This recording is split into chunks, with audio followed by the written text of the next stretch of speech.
Madame, Monsieur, bonsoir et bienvenue aux 19h de ce 29 novembre à la une de l'actualité. Le président de la République présente ses sincères condoléances à la famille du général à la retraite, Moudjahid Mohamed Betchin, décédé ce mardi.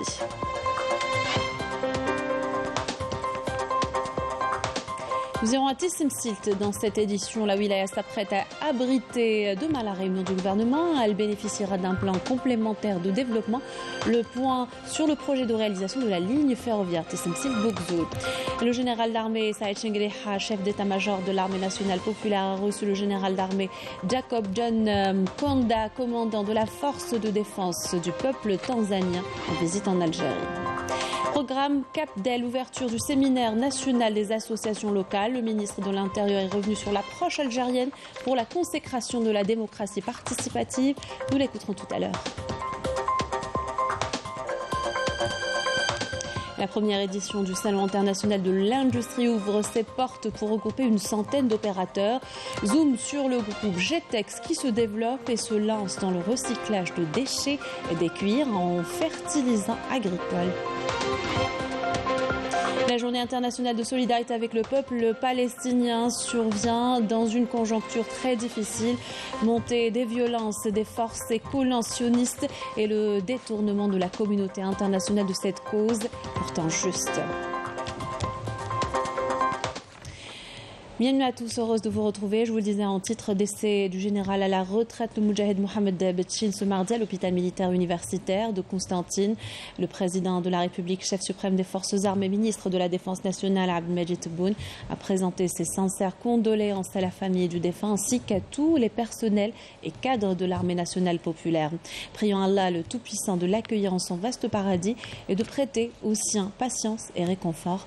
À Allah nous appartenons et à lui nous retournons. Et suite au décès du général à la retraite, le Moudjahid Mohamed Betchin, le général d'armée Saïd Chengreha, chef d'état-major de l'armée nationale populaire, présente en son nom et au nom de l'ensemble des personnels de l'ANP ses sincères condoléances et fait part à la famille du défunt de sa profonde compassion. Prions Allah le Tout-Puissant d'accorder au défunt sa sainte miséricorde et de l'accueillir en son vaste paradis parmi les martyrs et les valeureux et d'octroyer à sa famille et ses proches tout le courage et la force en cette dure épreuve. Direction Tissim-Silt à présent. La wilaya abritera demain la réunion du gouvernement sur instruction du président de la République. Le Premier ministre Ayman Ben Abdelrahman présidera cette réunion qui sera consacrée au programme de développement complémentaire dans la région. Le président de la République avait ordonné au gouvernement lors du Conseil des ministres qu'il a présidé dimanche dernier l'initiation des travaux de réhabilitation des routes reliant la wilaya de Tissim-Silt avec d'autres wilayas.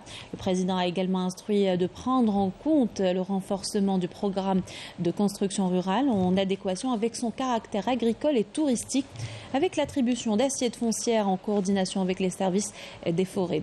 Parmi les objectifs de ce programme de développement complémentaire figure le désenclavement de la wilaya de Tissim-Silt, caractérisé par son relief montagneux, en allouant des fonds pour l'achèvement des routes ainsi que la création et la concrétisation de nombreuses opérations de développement qui fourniraient de nouveaux emplois notamment.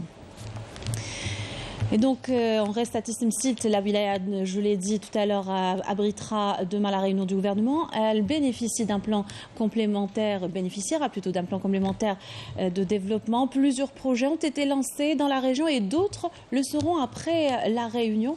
Notre envoyé spécial Walid Yousfi s'est rapproché de la population et a recueilli leurs attentes. On l'écoute. Nous sommes à la veille de la réunion du gouvernement à Tissim-Silt.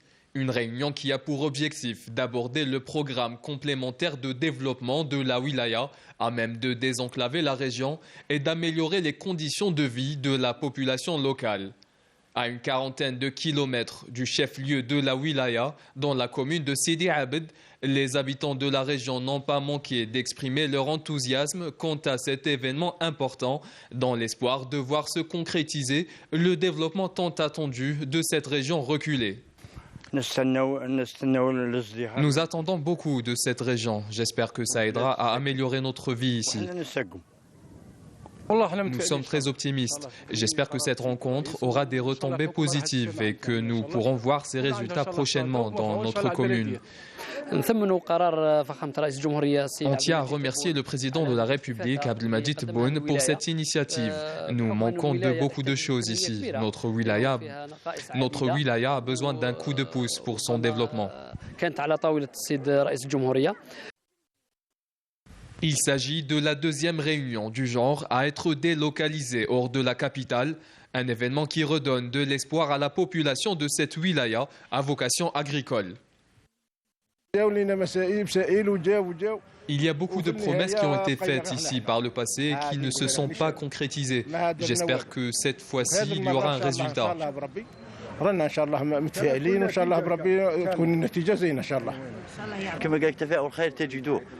Nous sommes très enthousiastes. On remercie le président de la République. On attend cette réunion avec impatience. La société civile a du potentiel ici. On espère que cette initiative apportera un changement positif à Tissim Silt. Pour l'année 2023, plusieurs projets d'envergure sont inscrits dans le cadre du budget de l'État pour la wilaya de Tissim Silt, touchant une trentaine de secteurs et pas moins de 170 opérations liées au cadre de vie du citoyen pour une enveloppe financière qui dépasse les 52 milliards de dinars. Et l'une des décisions du dernier Conseil des ministres, l'achèvement des travaux de la ligne ferroviaire Tissim Silt-Bougzoul, des travaux qui connaissent une cadence accélérée, un projet qui répond à un réel besoin des habitants. Mourad Darbrous, Bedera Mardi. Dernière ligne droite pour cet important ouvrage. Les travaux de la ligne ferroviaire reliant Tissim Silt à Bougzoul sur une distance de 139 km connaissent une accélération. On procède aux dernières retouches pour cette ligne qui passera par 5 gares et qui est conçue selon les dernières technologies. Nous sommes aux dernières retouches. Les travaux seront bientôt achevés. Nous avons procédé aux essais des systèmes de communication, des ascenseurs et de l'électricité. Conformément à la décision du président de la République d'accélérer les travaux du projet de cette ligne qui relie Bougzoul à Tissim Silt, nous allons réceptionner ce projet dans les prochains jours. Ce tronçon de la ligne ferroviaire des hauts plateaux qui relie l'ouest du pays à l'extrême est ouvrira de nouvelles perspectives à Tissim Silt et lui donnera l'occasion d'aller vers un développement économique à la hauteur des attentes de ses citoyens.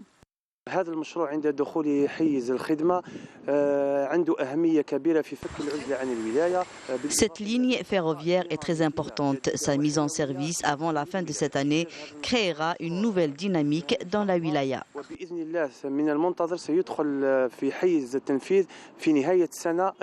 L'accélération du rythme des travaux de cet important projet et les essais techniques engagés donnera l'occasion à l'entreprise nationale de transport ferroviaire d'exploiter cette ligne, ce qui facilitera les déplacements des citoyens. Dans l'actualité, le général d'armée Saïd Chengleha, chef d'état-major de l'armée nationale populaire, a reçu ce mardi au siège de l'état-major de l'ANP le général d'armée Jacob John Mkonda, commandant de la force de défense du peuple tanzanien, qui effectue une visite en Algérie à la tête d'une importante délégation militaire. Yanis Ait Bilqas.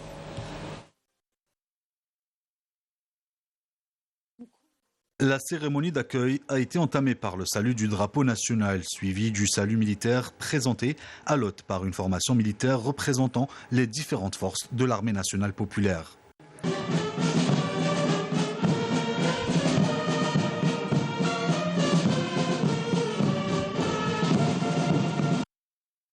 Lors de cette rencontre, à laquelle ont pris part les commandants de force, les chefs de département et les directeurs centraux de l'état-major de l'armée nationale populaire et du ministère de la Défense nationale, aux côtés des membres de la délégation tanzanienne, les deux parties ont abordé les défis sécuritaires auxquels le continent africain fait face, ont échangé les points de vue sur les voies les plus appropriées pour traiter les différentes menaces et ont exprimé les moyens permettant le renforcement des relations de coopération militaire entre les deux pays.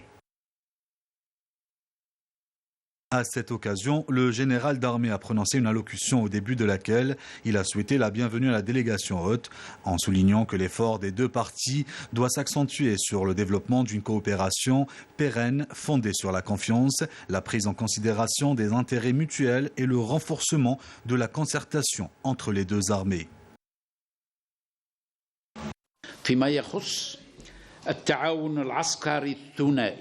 Concernant la coopération militaire bilatérale entre nos forces armées, et comme je l'ai évoqué au début de mon allocution, je demeure convaincu que, à la lumière de la volonté réelle qui nous anime, nous allons œuvrer ensemble d'une manière pragmatique et concertée pour asseoir et développer une coopération pérenne fondée sur la confiance, la prise en considération des intérêts mutuels et le renforcement de la concertation entre nos deux institutions. المشتركة ويرمي إلى تعزيز التشاور بين مؤسستين. Le général d'armée a mis l'accent également sur l'entière disponibilité de notre pays à échanger l'expertise dans le domaine de la lutte contre le terrorisme, tout en affirmant sa sincère volonté d'unir les efforts afin d'atteindre une coopération à la hauteur des aspirations des peuples des deux pays amis, notamment pour faire avancer les initiatives de paix et de sécurité sur le continent africain. بهذه المناسبة أود أن أعرب لكم عن استعدادنا التام. En cette occasion, je voudrais vous annoncer notre entière disponibilité à travailler en concertation sur les questions sécuritaires et échanger les expertises dans le domaine de la lutte contre le terrorisme. Votre visite aujourd'hui constitue une opportunité que nous œuvrons à capitaliser pour concrétiser notre coopération à travers un large éventail de domaines de compréhension mutuelle et d'intérêts communs.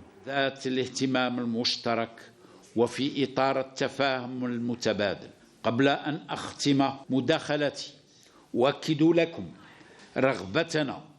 Avant de terminer mon intervention, je vous assure notre sincère volonté d'unir nos efforts en vue d'atteindre une coopération à la hauteur des aspirations de nos deux peuples dans l'intérêt de nos deux institutions militaires visant à faire avancer les initiatives de paix et de sécurité sur le continent africain.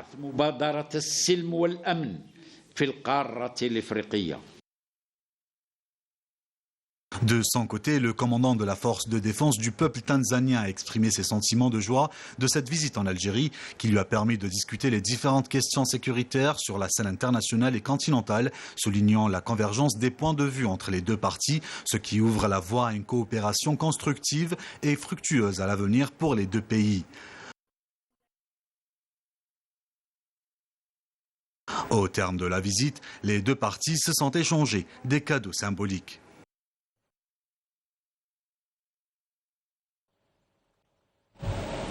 Ouverture des travaux du séminaire national des associations locales du programme CAPDEL. Le ministre de l'Intérieur, des collectivités locales et de l'aménagement du territoire est revenu sur l'approche algérienne pour la consécration de la démocratie participative. Le dispositif compte 36 projets pour renforcer les capacités de la société civile et promouvoir une économie locale diversifiée.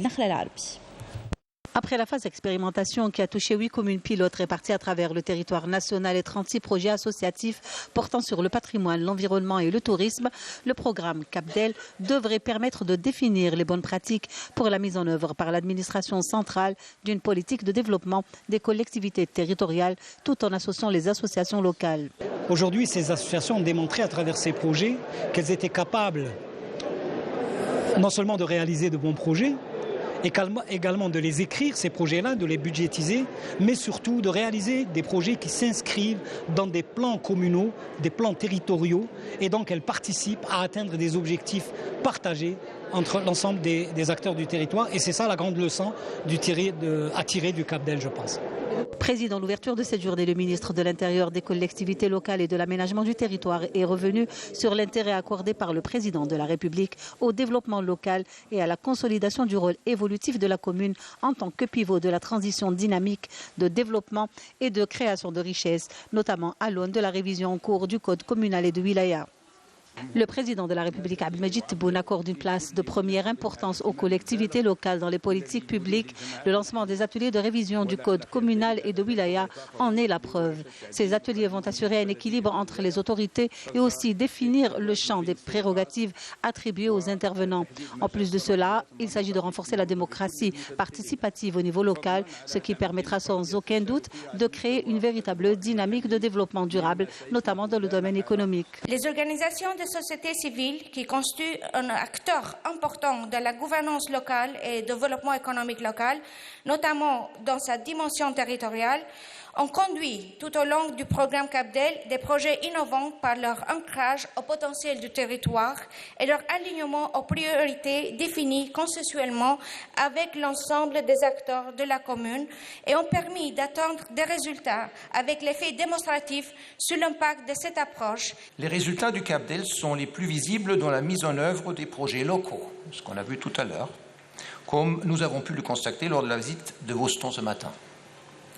Avec des projets économiques et culturels comme la conservation de l'ouvrage hydraulique ancestral de la Forara ou des projets qui contribuent au développement social et durable, pour juste citer quelques-uns.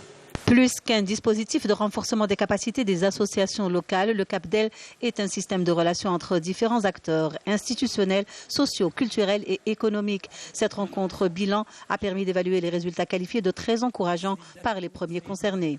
Nous avons organisé cet événement sportif grâce au programme CAPDEL. Nous avons pu acquérir ces VTT pour promouvoir le tourisme de montagne dans la région et le site archéologique de Djmila, ici à Sétif. Nous avons pour ce faire également formé un guide. Des projets aboutis à la faveur de ce programme d'appui et d'accompagnement qui devrait se démultiplier et toucher d'autres localités. Visite de travail du ministre de l'Habitat à Mnira, Mohamed Tariq Belharibi a inspecté plusieurs projets, dont celui des 1000 logements publics locatifs, le site des 100 logements à ADL et 446 logements sociaux. Le ministre a également supervisé le lancement d'un projet de 120 logements publics locatifs et la réalisation du réseau de canalisation du pôle urbain Al-Mnira dans sa première phase. Énergie, signature d'un mémorandum d'entente de coopération entre l'Algérie et l'Azerbaïdjan, paraphé par les ministres de l'énergie et des mines et son homologue azerbaïdjani Parviz Shabazov. Lors de cette réunion, les entretiens ont porté sur l'examen des opportunités de développement des relations de coopération entre les deux pays dans le domaine de l'énergie, qualifiées d'excellentes.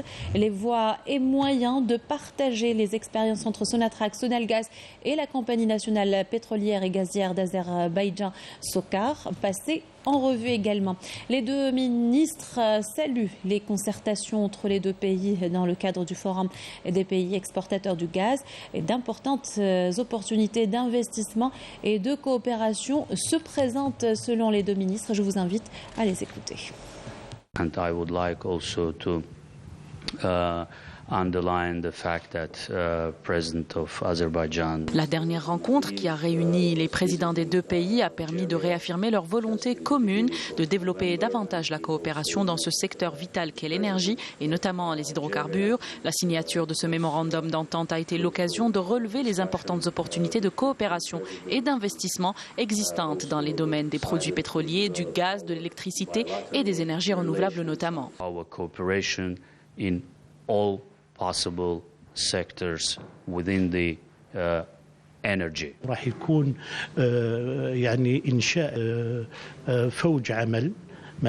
Il est prévu la création d'un groupe de travail entre le ministère de l'énergie algérien et le ministère de l'énergie azerbaïdjanais afin d'aborder les questions que nous avons définies aujourd'hui. Cette coopération sera très bientôt concrétisée à travers des accords entre la Sonatrach et la société azerbaïdjanaise SOCAR et entre la Sonelgaz et la SOCAR également dans différents domaines relatifs au secteur de l'énergie. Plusieurs projets verront donc le jour en Algérie et en Azerbaïdjan.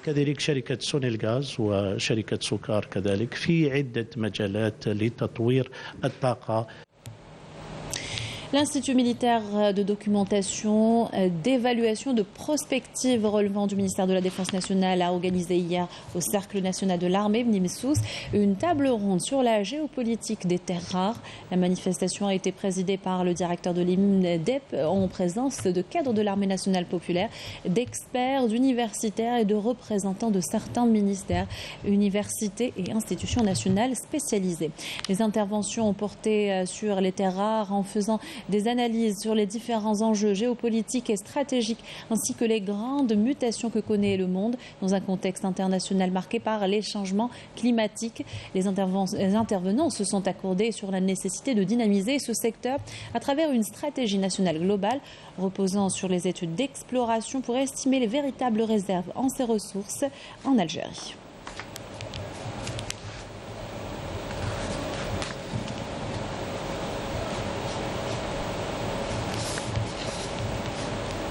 Et cette information, le ministre des Travaux publics, de l'hydraulique et des infrastructures de base, L'Khtar Khlour, est en Égypte pour les travaux de la 14e session du Conseil des ministres arabes de l'hydraulique et de son bureau exécutif présidé par l'Algérie. Cette session qui se poursuivra jusqu'à jeudi, permettra aux ministres arabes, aux experts et acteurs dans le domaine d'échanger les vues pour relever les différents défis. À leur tête, le changement climatique et le stress hydrique qui affectent de nombreux pays arabes. Activité parlementaire, présentation et débat ce matin du projet de loi portant statut général de la fonction publique et consacrant le droit au congé pour création d'entreprises. Une séance plénière présidée par le président du Conseil de la Nation, Salah Goudjil, en présence de la ministre des Relations avec le Parlement, Basma Azouar. Le ministre du Travail, de l'Emploi et de la Sécurité sociale, Youssef Chalfa, a expliqué que le travailleur a droit à un congé non rémunéré pour création d'entreprise fixé à une année renouvelable une seule fois pour une durée de 6 mois. Et lors d'une séance plénière présidée par Salah Goudjil, le président du Conseil de la Nation, le ministre de l'économie, de la connaissance des startups et micro-entreprises, Yassine El-Mahdi Walid, a présenté le projet de loi de l'auto-entrepreneur qui vise à développer l'esprit entrepreneurial et faciliter l'accession des jeunes au marché du travail. Rencontre à l'Assemblée populaire nationale sur la réalité de la lecture en Algérie. Le président de l'APN, Brahim Bourali, a affirmé que la lecture était une soupape de sécurité contre l'extrémisme et un important élément dans la société. Était présent à la rencontre le président de la Cour constitutionnelle, Omar Belhadj, et nombre de ministres, en plus de docteurs et universitaires du domaine. Bourali a appelé à l'occasion à la nécessité de consacrer la lecture pour les générations. Je vous invite à l'écouter. La lecture n'est pas seulement un loisir, mais elle est une construction intellectuelle, une soupape de sécurité contre la radicalisation et l'extrémisme, et un facteur de civilisation et de progrès, car le développement auquel aspire le pays et qui figure dans le programme du président de la République, Abdelmajid Tebboune, et exposé par le gouvernement au Parlement, repose essentiellement sur le développement de la ressource humaine. Nous ne pouvons réaliser le décollage ou tracer les contours de l'avenir sans ancrer la lecture au sein des générations montantes. Début ce matin du Salon international de l'industrie, une première édition qui durant 3 jours regroupera des opérateurs locaux et étrangers, une centaine de participants spécialisés dans différents domaines et qui échangent leurs expériences. Le but également est de nouer de nouveaux partenariats afin de commercialiser le produit national.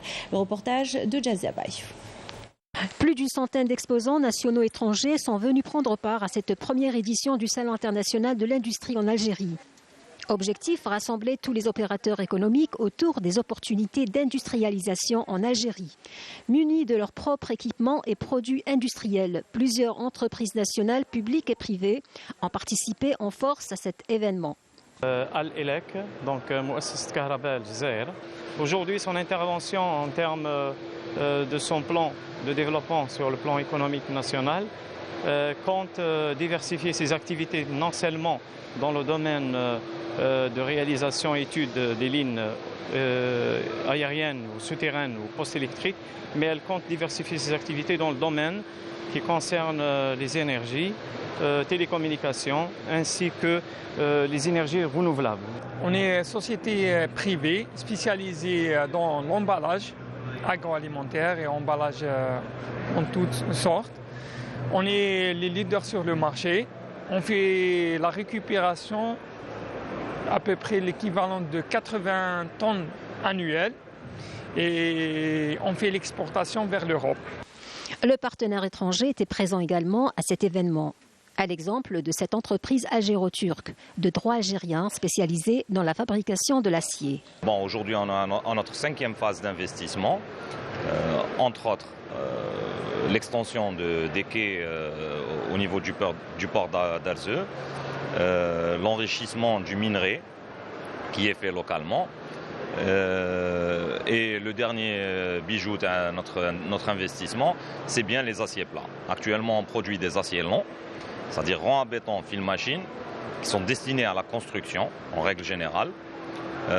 Mais les aciers plats sont beaucoup plus diversifiés. On peut les utiliser dans l'industrie automobile, l'industrie navale, dans l'agriculture et j'en passe.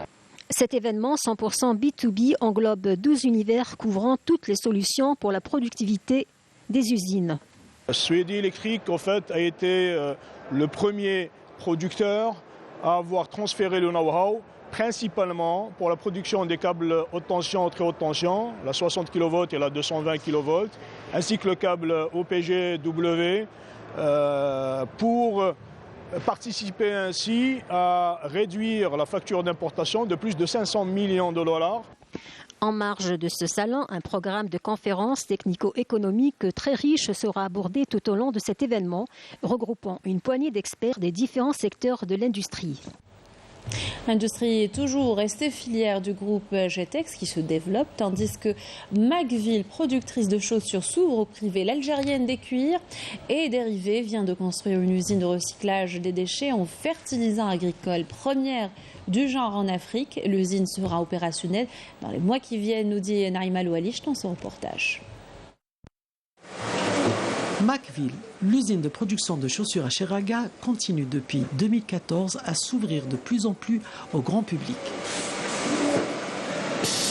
L'unité qui travaille sur commande et surtout pour les corps constitués a acquis un matériel ultra moderne et produit autour de 1500 paires de chaussures par jour.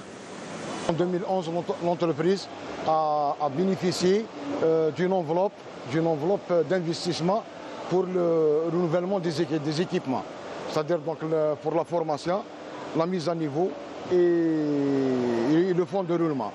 Donc en 2014, nous avons concrétisé l'ensemble des équipements à travers les 4 unités de production de la filiale du groupe Leather Industries. Donc aujourd'hui, l'entreprise s'est figée vers le grand public via les magasins de Jacket Club qui sont présents sur le territoire national. De la première pièce jusqu'à la mise en carton, il faut compter à peu près un quart d'heure pour fabriquer une paire de chaussures 100% cuir comme celle-ci. En plus du grand public, nous avons concrétisé plusieurs marchés tels que la douane, la DGSN, l'UMDN, qui travaillent en longueur d'année avec nous. Donc ça, c'est un type d'exemple. C'est une chaussure paramilitaire. C'est une commande de l'exercice 2022, à savoir du mois de septembre. Donc aujourd'hui, nous sommes sur un programme des commandes des corps constitués. La semaine prochaine, on va lancer les magasins du grand public de Jacket Club. Quand un défaut apparaît sur une chaussure, celle-ci est marquée à la craie, tandis que les déchets sont systématiquement stockés dans ces hangars pour recyclage. Tel que vous voyez, cet échantillon, c'est un modèle qui est destiné pour nos policiers. Donc c'est pour la DGSN, les gens qui font la khor. Voilà, donc ça c'est la table d'agréage. Donc la table de finition, elle procède à un agrément des produits. Donc quand on voit un truc comme ça, ça veut dire que cet échantillon, avec un petit trait, avec de la craie, bien sûr. Donc ce produit, il n'est pas destiné pour la commercialisation. Donc il est juste reversé à l'atelier de contrôle et pour remédier ce problème. Et d'ailleurs, une usine de recyclage du cuir vient tout juste de sortir de terre chez l'ACED de Ruiba qui peut transformer jusqu'à 22 tonnes de déchets par jour. Avec nos déchets qu'on engendre, qui sont estimés à 7500 tonnes annuelles, nous allons les transformer, les traiter et les transformer en fertilisants agricoles bio. Pour le démarrage de l'usine, nous avons un contrat à l'export avec une entreprise italienne. L'ensemble de la production va être exportée. Et si l'offre sera importante, nous pouvons augmenter nos capacités, passer en 2 équipes, 3 équipes ou faire un investissement complémentaire. Cette usine de recyclage unique en Afrique sera bientôt fonctionnelle et d'ailleurs un stock de déchets patiente d'ores et déjà dans les hangars. Journée internationale de solidarité avec le peuple palestinien ce 29 novembre. Elle survient dans une conjoncture très difficile pour les Palestiniens. Une montée des violences des forces et colons sionistes contre les Palestiniens, sans compter le blocus à Gaza qui appauvrit de plus en plus la population. En parallèle, la communauté internationale se détourne de cette cause, pourtant juste et légitime. Yamina Saïdji. Le monde célèbre ce mardi la journée internationale de solidarité avec le peuple palestinien, établie par une résolution de l'Assemblée générale des Nations unies en 1977. Une occasion pour réaffirmer le soutien à ce peuple opprimé dans sa lutte légitime pour le recouvrement de sa liberté et l'établissement de son État indépendant avec El-Quds pour capitale, dans un contexte marqué par une escalade dangereuse des agressions sionistes dans les territoires occupés. Aujourd'hui encore, 3 Palestiniens ont été tués dans des heures nocturnes avec les forces de l'occupation sioniste en Cisjordanie occupée. La bande de Gaza abrite plus de 2 millions de Palestiniens, dont 57% souffrent d'insécurité alimentaire, résultat direct du blocus imposé par l'entité sioniste depuis plus de 16 ans. Et le taux de la pauvreté dans l'enclave a augmenté de 64%, devenant ainsi une région très peuplée et dépendant presque entièrement de l'aide humanitaire et des subventions d'organisations internationales.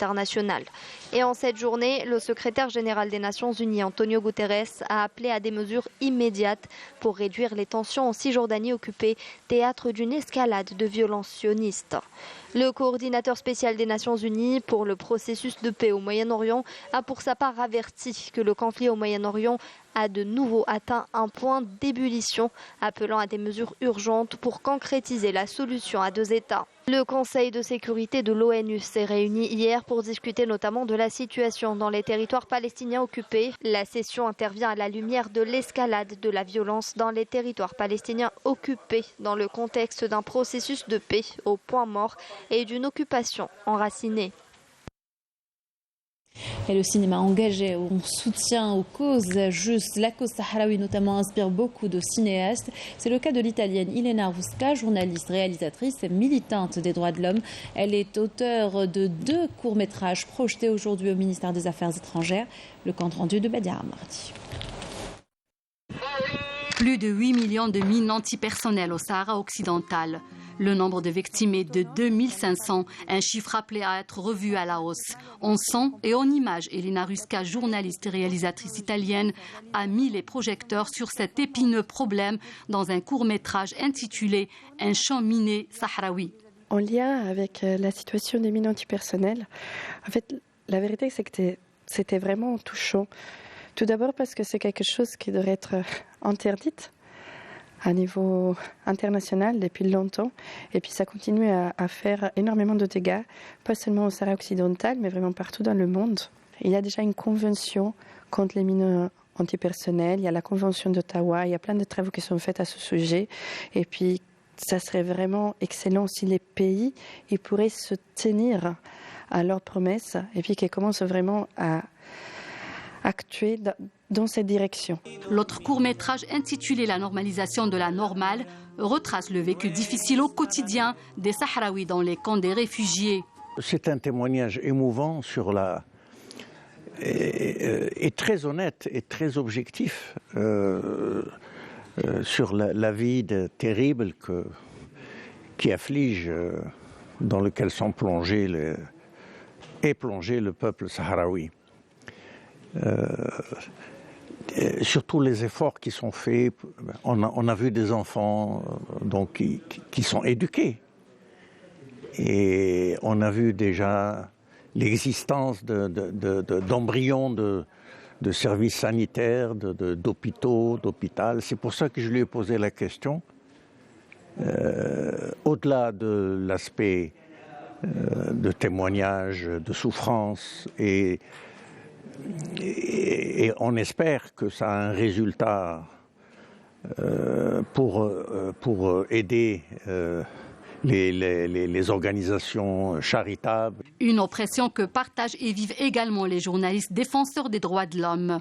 Elena Ruska n'a pas été épargnée par le régime du Marzen puisqu'elle a été concernée comme des centaines de journalistes par l'affaire Pegasus. J'aurais bien aimé me rendre dans les territoires occupés, mais je crois que ça ne sera jamais possible. En tout cas, je sais qu'ils m'ont espionné avec Pegasus. Je suppose qu'ils m'avaient espionné déjà auparavant parce que fois j'avais essayé de les approcher justement pour pouvoir aller dans les territoires occupés. Ils m'ont jamais donné de réponse. Et puis aux Nations Unies, il y a un enjeu de lobby qui est énorme. Puis on sait vite de quel côté on appartient. Je dis toujours qu'on est resté à la guerre froide. Ces deux courts-métrages projetés au ministère des Affaires étrangères sur la situation du peuple sahraoui a ému toute l'assistance qui s'est prêtée au débat. À travers ses productions audiovisuelles, Elena Ruska veut casser le mur du silence et briser le blocus médiatique.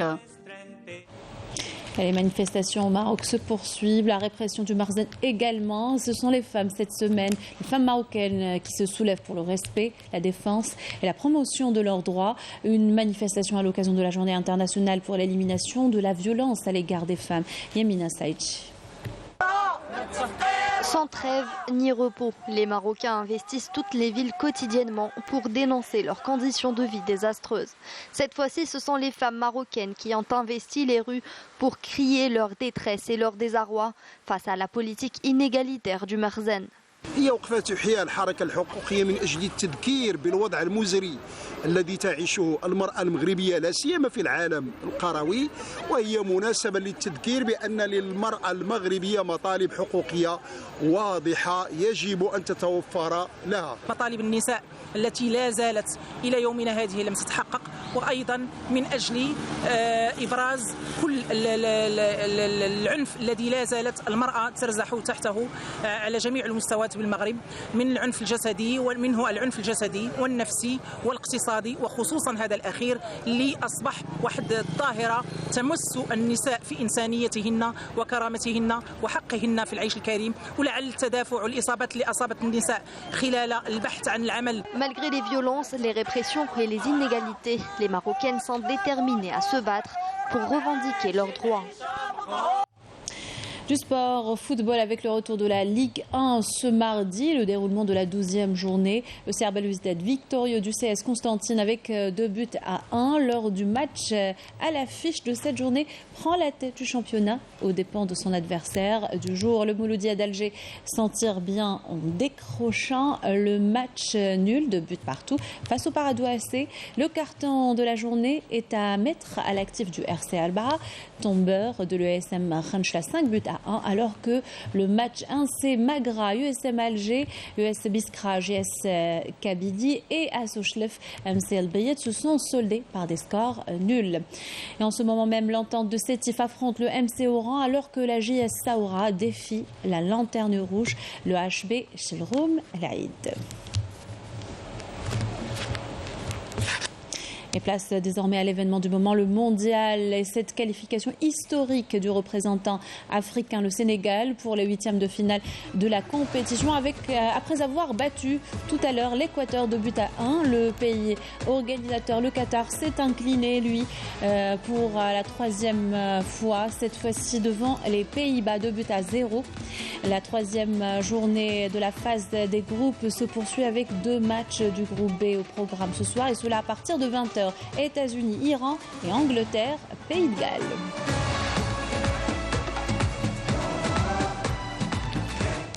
C'était là la dernière information de notre journal. Merci de l'avoir suivi. Excellente soirée sur Canal Algérie.